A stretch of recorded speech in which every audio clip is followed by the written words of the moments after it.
Good morning students. आइए start करते हैं प्रोग्रामिंग सी की क्लास। प्रोग्रामिंग सी में हमने जो पढ़ा हुआ था स्विच स्टेटमेंट, आज मैं थोड़ा सा पहले डिफरेंस बताना चाहूँगा एल्स इफ और स्विच स्टेटमेंट के बीच में।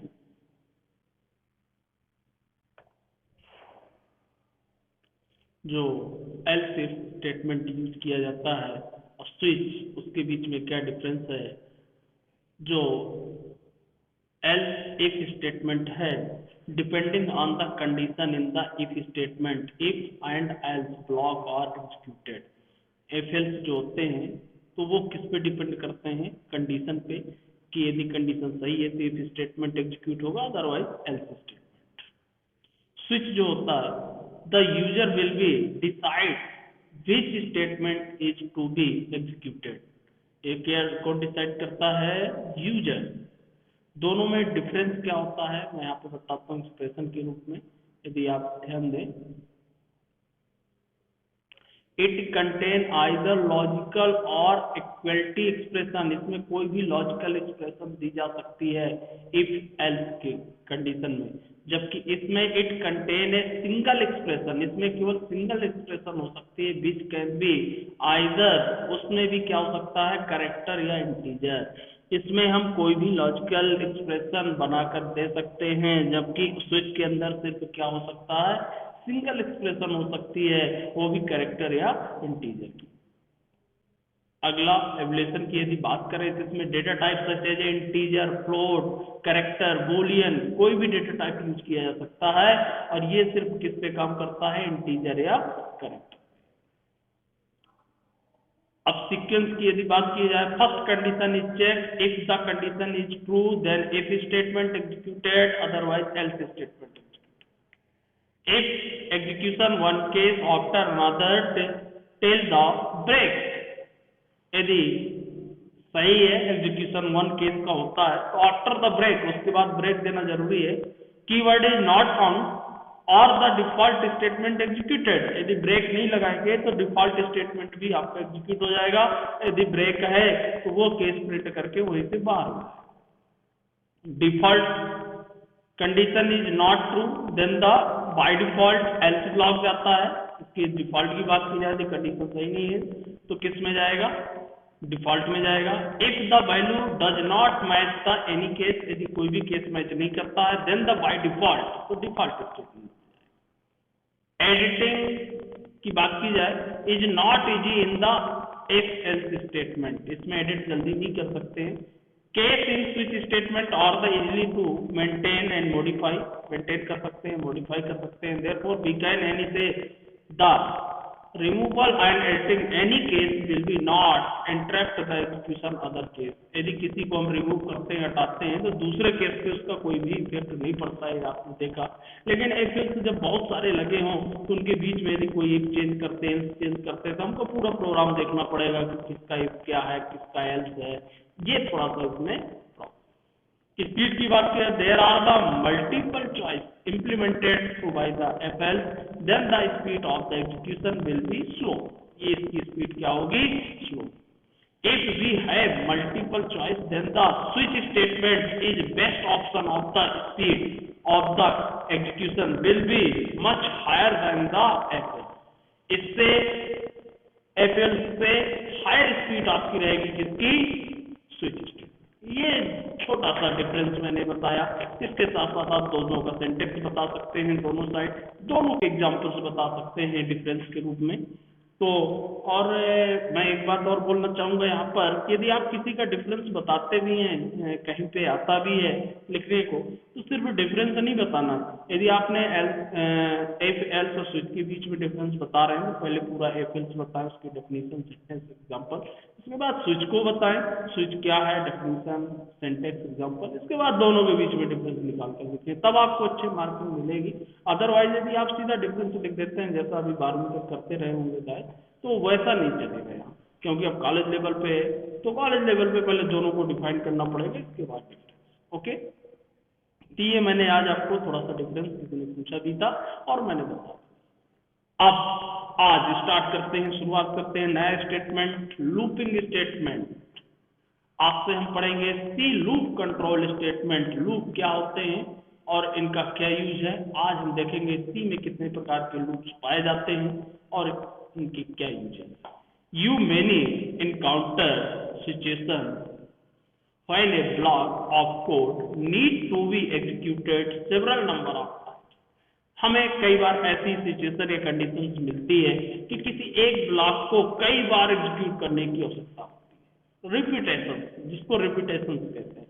फॉर एग्जाम्पल मान लीजिए मैंने यहाँ पे हेलो लिखा, बहुत सिंपल सी बात है, आप समझिएगा मेरी बात को। हेलो, अब इस हेलो को मुझे 10 बार प्रिंट करना है सी लैंग्वेज में। तो अभी आप क्या करेंगे, सिंपली 10 बार print hello print hello print hello लिखेंगे। ठीक है, लिख दिया आपने। अब मैंने कहा इसको नहीं 100 बार प्रिंट करो, तो क्या 100 बार आप प्रिंट लिखेंगे? फिर थोड़ी देर में बोला मैं 1000 कर दो, थोड़ी देर में बोला 1,00,000 कर दो, तो क्या 1,00,000 आप प्रिंटफ लिखेंगे? Printf hello. इस प्रॉब्लम को सॉल्व करने के लिए यदि कोई रिपीटेशन स्टेटमेंट है तो उसको सॉल्व करने के लिए सी लैंग्वेज हमको क्या प्रोवाइड करता है, लूप्स। लूप्स का मतलब ही होता है कि यहाँ से चलो और यहीं आ जाओ, तो क्या चलने लगा, लूप। तो हेलो को जितने बार चाहेंगे उतनी बार हम रिपीट कर सकते हैं लूप के माध्यम से। तो वही कहा, यू में काउंटर द सिचुएशन, हमारे पास ऐसी कंडीशन हो सकती है व्हेन ए ब्लॉक, कोई भी ब्लॉक है कोड का, need to be executed several number of times, उसको कई बार क्या करना है, उसको रिपीट करना है। In general statement to be executed sequentially, sequence में रिपीट करना है। First the statement the function executed, follow by the second the so on. A loop statement allow execution statement, group statement multiple times। कोई भी हम single statement भी हो सकता है, ग्रुप के रूप में भी स्टेटमेंट हो सकता है, उसको हम मल्टी टाइम्स तक क्या कर सकते हैं, रिपीट कर सकते हैं। हम अभी सिंगल स्टेटमेंट आपको मैंने बताया, लो एक से अधिक यदि स्टेटमेंट है तो उनको भी हम आसानी के साथ लूप के माध्यम से रिपीट कर सकते हैं। अब यदि मैं सी की बात करूं तो डिपेंडिंग ऑन सिचुएशन और कंडीशन के आधार पर लूप की कैटेगरी को दो प्रकार से डिवाइड किया गया है। In C program loop are the basically categorize into 2 category. 2 category में इसको डिवाइड किया गया है। इसमें जो लूप पाए जाते हैं उनकी 2 कैटेगरी बनाई गई है। ये वो भी कैटेगरी किस बेस पे, उनकी कंडीशन के आधार पे। उनकी कंडीशन के आधार पे 2 कैटेगरी कौन सी है, एक है एंट्री कंट्रोल लूप और एक है एग्जिट कंट्रोल। यानी कि सी लैंग्वेज में जितने भी लूप पाए जाएंगे वो 2 कैटेगरी के होंगे, या तो एंट्री कंट्रोल लूप होंगे या तो फिर वो एग्जिट कंट्रोल लूप होंगे। अब हमको ये डिसाइड करना पड़ेगा कि एंट्री कंट्रोल लूप है वो कि एग्जिट कंट्रोल लूप है। तो हमको ये मालूम होना चाहिए कि एंट्री कंट्रोल लूप किसे कहते हैं और एग्जिट कंट्रोल लूप किसे कहते हैं। तो फर्स्टली हम ये जानने की कोशिश करते हैं कि एंट्री कंट्रोल लूप कौन से हैं और एग्जिट कंट्रोल लूप कौन से हैं। ओके, तो आइए मैं आपको बताता हूँ। नेक्स्ट मैं एक फ्लो चार्ट रखा हूँ। इस फ्लो चार्ट के माध्यम से आपको बताना चाहूंगा कि एंट्री कंट्रोल लूप है कि एग्जिट। मैं ये फ्लो चार्ट जो है आपका एंट्री कंट्रोल लूप का है। ये फ्लो चार्ट आपके दोनों जो फ्लो चार्ट है किसके हैं, एंट्री कंट्रोल लूप। नोट्स में भी भेजा है। अब इनको एंट्री कंट्रोल लूप क्यों कहते हैं, बहुत सिंपल सी डेफिनेशन है। एंट्री कंट्रोल लूप का मतलब है जब कंडीशन पहले चेक हो, body of the loop statement यानी कि जिसको हमको एग्जीक्यूट करना है वो बाद में हो, तो उसको क्या कहते हैं, एंट्री कंट्रोल लूप। कंडीशन पहले, body of the loop statement बाद में, then called the entry control loop. Okay, situation समझिए आप। सबसे पहले यहाँ इनिशियलाइजेशन होगा, यानी कि कहाँ से हमको लूप को चलाना है, क्या रिपीटेट करना है, वो इनिशियलाइजेशन कहलाता है, स्टार्टिंग पॉइंट। इसके बाद देखिए सीधा यदि कंडीशन है, इनिशियलाइजेशन के बाद यदि कंडीशन दी गई है तो आपकी एंट्री कंट्रोल लूप माना जाएगा। कंडीशन के बाद यदि कंडीशन सही होगा तो बॉडी ऑफ द लूप होगा और लूप। फिर इसके बाद आप इंक्रीमेंट या डिक्रीमेंट देंगे और जो भी होगा फिर कंडीशन को चेक करता चलेगा और जब तक ये कंडीशन सही रहेगी तब तक ये स्टेटमेंट आपका एग्जीक्यूट होता रहेगा। और जैसे ही कंडीशन फॉल्स होगी इससे लूप से हम बाहर। ओके, यहाँ से initialization, condition, body of the loop, increment, और ये प्रोसेस तब तक चलती रहेगी जब तक कंडीशन आपकी सही। चूंकि सबसे पहले कंडीशन चेक हो रही है, इसलिए इसको क्या कहा जाएगा, एंट्री कंट्रोल लूप। इनिशियलाइजेशन के कंडीशन सही होने के बाद ही आपका body of the loop execute हो रहा है, इसलिए एंट्री कंट्रोल लूप। यानी कि एंट्री करते हुए ही हमको चेक किया गया, हमारा पास चेक किया गया, यदि पास है तब तो हम अंदर जा रहे हैं, इसलिए इसको एंट्री कंट्रोल लूप है। और यदि पास नहीं होता तो हमको वहीं से बाहर कर दिया जाता, इसलिए एंट्री कंट्रोल लूप कहा जाता है। ओके, मैंने यहां लिखा भी है, इफ कंडीशन इज फॉल्स, यदि आपके पास नहीं है, वेरी फर्स्ट टाइम, पहले टाइम ही यदि पास नहीं है, then body of the loop will be not executed, फिर आप उसके अंदर एंट्री नहीं ले सकते हैं, बॉडी ऑफ द लूप आपका एग्जीक्यूट नहीं। इसी का दूसरा भी मैंने एक बनाया है, एंट्री का ही है, एंट्री टेस्ट कंडीशन, यदि कंडीशन सही है तो body of the loop execute होगा और फिर से कंडीशन को चेक किया जाएगा और ये प्रोसेस चलती रहेगी, जैसे ही फॉल्स होगा तो लूप क्या हो जाएगा, बंद। और यदि एग्जिट कंट्रोल लूप होगा तो क्या होगा, ये तो एंट्री कंट्रोल लूप हुआ। एग्जिट कंट्रोल का मतलब है कि आपकी एंट्री तो हो गई, लेकिन जाते समय आपका पास चेक किया जाए, तो आप अंदर तो चले गए ना, बाद में चेक किया गया, बाद में यदि नहीं मिलता है तो आपको बाहर कर दिया जाएगा।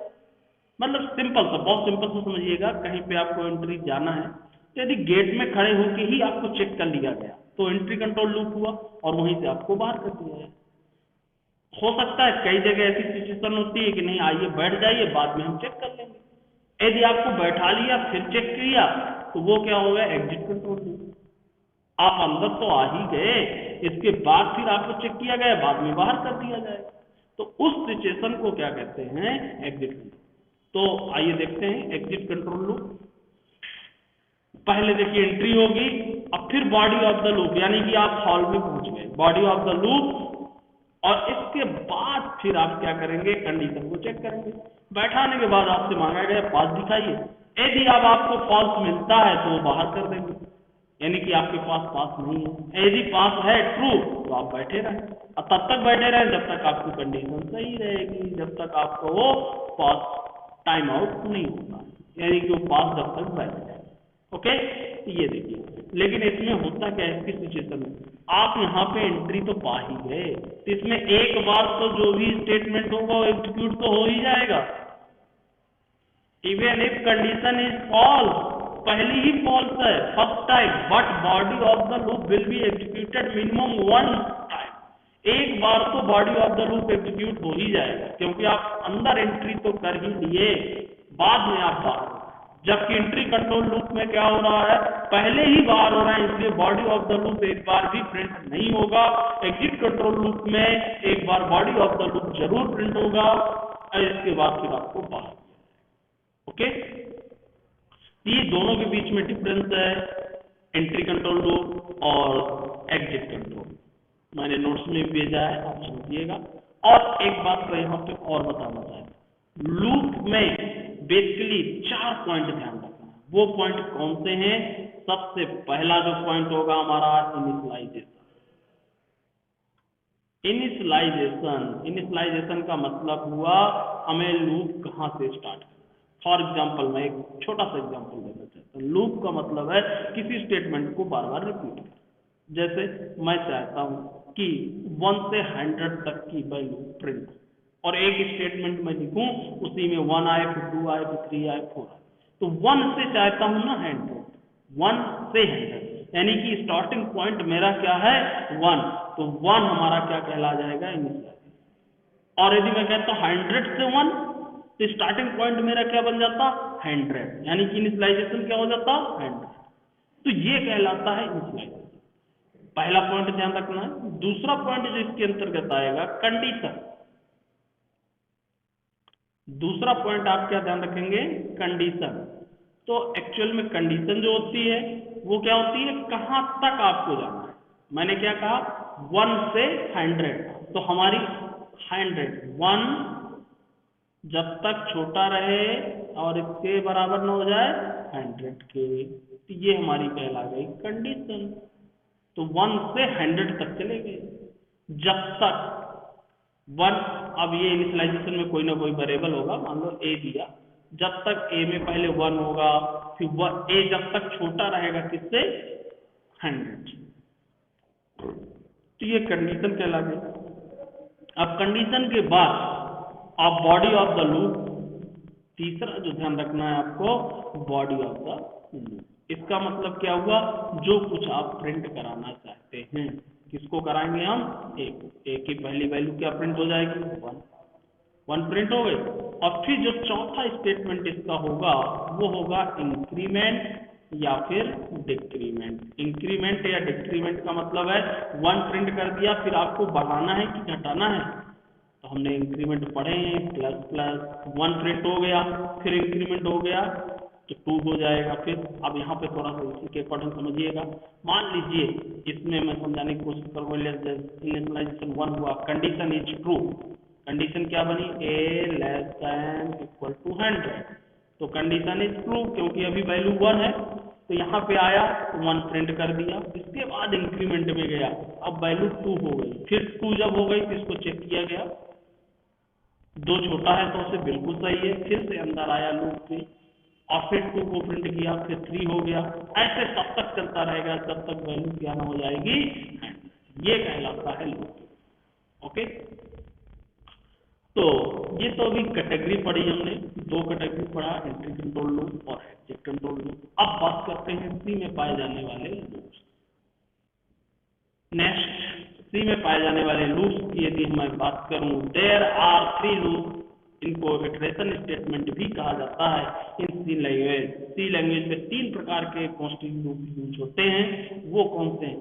A loop is used for execution a block of statement repeatedly until a given condition return false. Loop क्या है, किसी भी ब्लॉक ऑफ स्टेटमेंट को रिपीट करने के लिए जब तक कंडीशन वो फॉल्स नहीं होती है तब तक वो स्टेटमेंट आपके क्या होते रहते हैं, रिपीट होते रहते हैं। ओके, और प्रोग्रामिंग सी लैंग्वेज में 3 प्रकार के लूप्स पाए जाते हैं, while loop, do while loop और फॉर। 3 प्रकार के लूप्स हैं, एक एक करके हम तीनों लूप सीखेंगे। आज फर्स्ट लूप की मैं बात कर रहा हूँ, व्हाइल लूप। व्हाइल लूप का सिंटेक्स देखें, ये व्हाइल लूप है आपका। ओके, व्हाइल लूप सबसे पहले इनिशियलाइजेशन ऑफ लूप वेरिएबल, जहां जो हमने अभी बताया, हम वैल्यू को इनिशियलाइज करेंगे, पहला पॉइंट जो मैंने आपको पढ़ाया। दूसरा व्हाइल कंडीशन, कंडीशन को हम देंगे जो अभी मैंने बताया।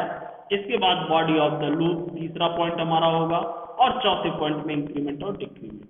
सीधी सी बात है, जब तक कंडीशन हमारी सही रहेगी तब तक बॉडी ऑफ द लूप यानी कि ये और इंक्रीमेंट डिक्रीमेंट एग्जीक्यूट होते रहेंगे। जैसे ही कंडीशन हमारी फॉल्स होगी लूप से हम बाहर चले जाएंगे। ओके, इसी का flow chart, starting initialization, test condition, condition is true, body of the loop executed और इंक्रीमेंट, और इसके बाद फिर कंडीशन को चेक किया। ये तब तक प्रोसेस चलती रहेगी जब तक वैल्यू हमारी क्या होगी, कंडीशन इज फॉल्स, जैसे ही फॉल्स होगी लूप इज स्टॉप, लूप आपका क्या हो जाएगा, स्टॉप।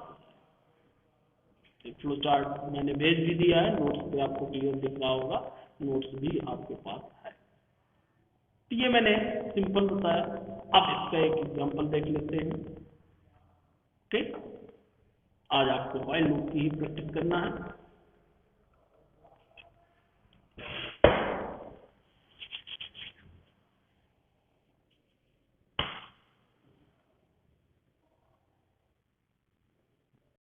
नोट किया studio.h include conio.h void main। Okay, हमने वेरिएबल लिया, वेरिएबल में ए ही लिया।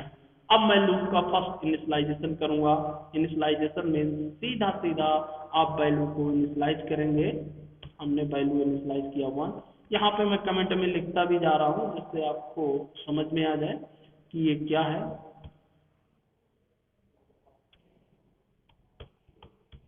इनिशियलाइजेशन ऑफ लूप, मैं एक बार यहाँ आपको दिखा भी दूं, जो मैंने 4 स्टेप बताए हैं उसी स्टेप के आधार पे आपको एक एक करके मैं बताता जाऊंगा। ये इनिशियलाइजेशन मैंने लिखा था,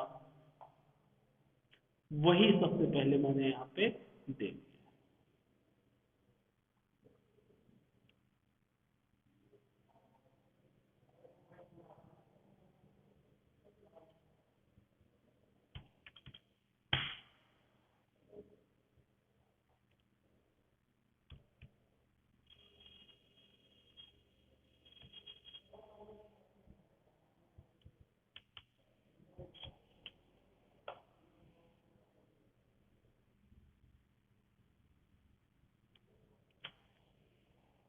इनिशियलाइजेशन मतलब हमें लूप कहाँ से स्टार्ट करना है, इसके बाद सीधा हमको कंडीशन देना है व्हाइल, और कंडीशन ए लेस देन जो भी आपको देना हो, जहाँ तक लूप चलाना हो 100 तक, ये मेरी क्या कहलाएगी कंडीशन। यहाँ मैं लिख देता हूँ कंडीशन,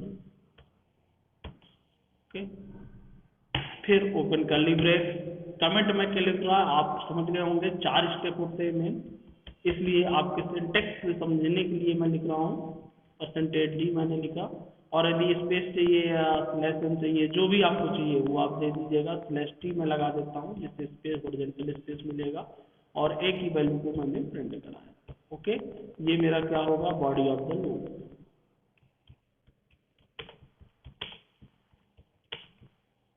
लूप स्टेटमेंट,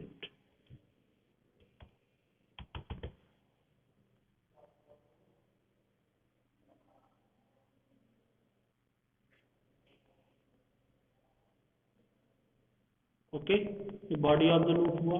इसके बाद हमको देना है इंक्रीमेंट या डिक्रीमेंट। तो मुझे इंक्रीमेंट चाहिए तो मैंने यहाँ इंक्रीमेंट दे दिया, ये मैं लिख दिया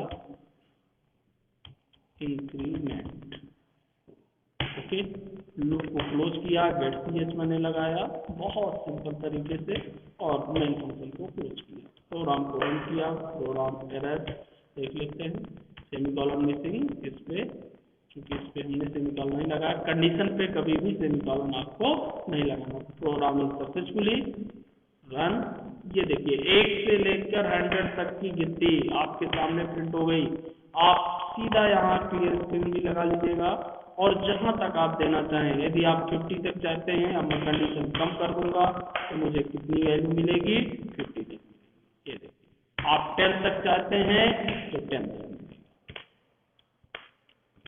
ये आप सिंपली समझिए 1 से चलाया मैंने, और कंडीशन ए लेस देन 10 किया, 10 तक चलेगी। यहाँ पहली बार आया 1 की वैल्यू 1 हुई, ए की वैल्यू 1 हुई, कंडीशन चेक हुआ ए लेस देन 10 बिल्कुल सही।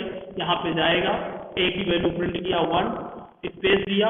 इसके बाद फिर ए की वैल्यू इंक्रीमेंट हुई, और इंक्रीमेंट होने के बाद जैसे ये लूप का ब्रैकेट मिलेगा इसके बाहर नहीं जाएगा, फिर से ये कंडीशन पे जाएगा। ए की वैल्यू 2 हुई, कंडीशन फिर सही, तो फिर 2 प्रिंट किया, फिर ऊपर गया कंडीशन पे, ए की वैल्यू 3 हुई, फिर प्रिंट किया। ऐसे तब तक चलेगा जब तक कंडीशन हमारी सही रहेगी, और कंडीशन हमारी कब तक सही रहेगी 10। Okay okay okay okay. इस प्रकार से आप, अब मान लीजिए आपको 100 से 1 चाहिए था, तो आपको इनिशियलाइजेशन चेंज करना पड़ेगा। इनिशियलाइजेशन 100 कर दिया, यहाँ भी आपको कंडीशन चेंज करना पड़ेगा, क्योंकि अब ए की वैल्यू कितनी हो गई 100 हो गई। तो 100 हो गई, यानी कि ए जब तक बराबर न हो जाए किसके, 0 1 जो भी आप देंगे, जब तक ए बड़ा रहे 1 से, तब तक क्या करे प्रिंट करे। और यहाँ पे आपको इंक्रीमेंट की जगह अब क्या देना पड़ेगा डिक्रीमेंट, क्योंकि पहले वैल्यू आपकी 100 होगी, फिर एक घटेगा 99, फिर एक घटेगा 98 97, इस तरीके से। तो इंक्रीमेंट की जगह अब क्या आ जाएगा डिक्रीमेंट। इसीलिए हमने उस समय सीखा था increment, decrement, pre increment, post increment, post decrement, और साथ में सारे लॉजिकल कंडीशन भी हमने सीख रखी हैं। अब देखिए आप इसको चलाएंगे, ये देखिए 100 से 1 तक, अब आपको क्या मिल गया 100 से 1। तो इस प्रकार से आप कोई भी प्रोग्राम बना सकते हैं, कोई कैलकुलेशन भी करा सकते हैं, जो कुछ भी आप सिंपली यहाँ, यदि मैं ए की वैल्यू प्रिंट नहीं करता, जैसे मैंने एग्जांपल दिया था, हेलो लिख देता, हेलो माय फ्रेंड, देखिए जितने बार आपको प्रिंट कराना होता उतने बार ये स्टेटमेंट आप प्रिंट करा सकते थे।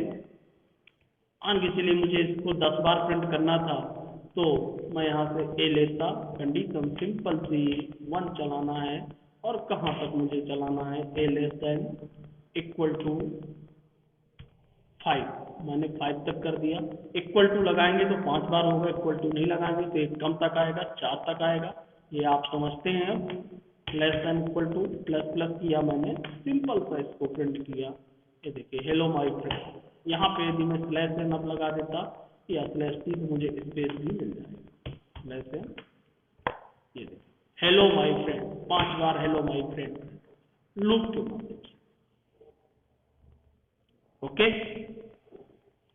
तो इस प्रकार से आप किसी भी प्रोग्राम को आसानी के साथ इसमें डेवलप कर सकते हैं। कुछ एग्जांपल्स नोट्स में मैंने दिया है, उनको भी ट्राई करिएगा। मान लीजिए मुझे 2 की टेबल चाहिए, तो मैं 2 से स्टार्ट किया, कहाँ तक उसको चलाऊंगा, 20 तक मुझे चलाना है, टेबल प्रिंट करानी है मुझको। तो यहाँ पे मैंने प्रिंट कराया क्या, %d कामा स्लैश एन या स्लैश टी, जैसे आप प्रिंट कराना चाहे। मैं इस बार स्लैश एन लगा देता हूँ, इसको आपको पता चले ए की वैल्यू प्रिंट हो। और इसमें मुझे अब इंक्रीमेंट करना होगा, नॉट डिक्रीमेंट।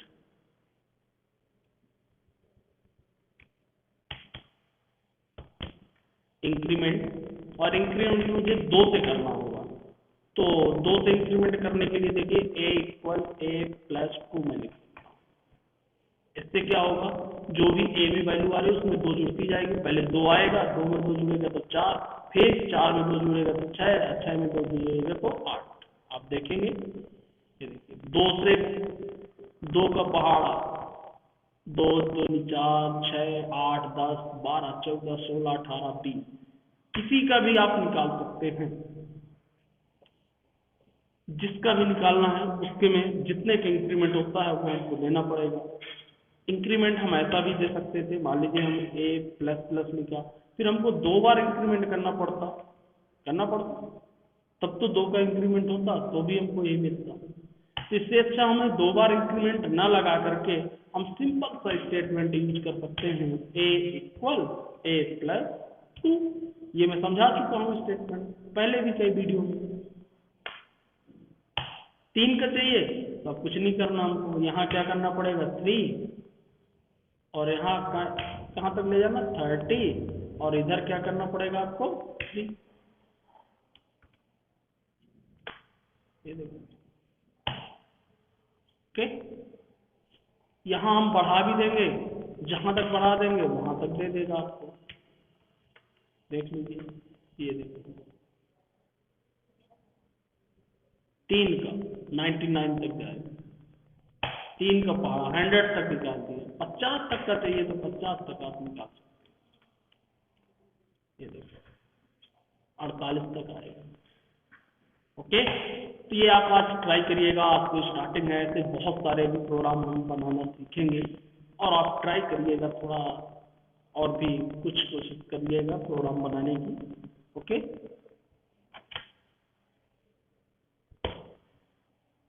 तो आज हमने सीखा व्हाइल लूप, जिसमें बेसिक जो आपको ध्यान रखना है, लूप की कंडीशंस को ध्यान रखना है। इनिशियलाइजेशन क्या है, कंडीशन क्या है, बॉडी ऑफ द लूप क्या है, इंक्रीमेंट डिक्रीमेंट क्या है, इसकी वर्किंग प्रोसेस क्या है, कैसे वर्क कर रहा है, ये यदि आपको समझ में आ गया तो मान लीजिए प्रोग्रामिंग में आप मास्टर बन गए, एक्सपर्ट। क्योंकि 2 ही चीजें मेन होती हैं, डिसीजन मेकिंग स्टेटमेंट जो हमने पढ़ रखा है, और लूपिंग स्टेटमेंट। पूरी प्रोग्रामिंग इन्हीं पे डिपेंड होती है।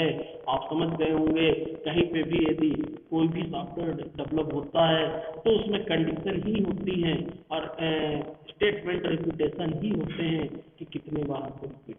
इसलिए इनको समझना बहुत जरूरी है। तो आप चलाइएगा, प्रैक्टिस करिएगा। आज की क्लास में ओके।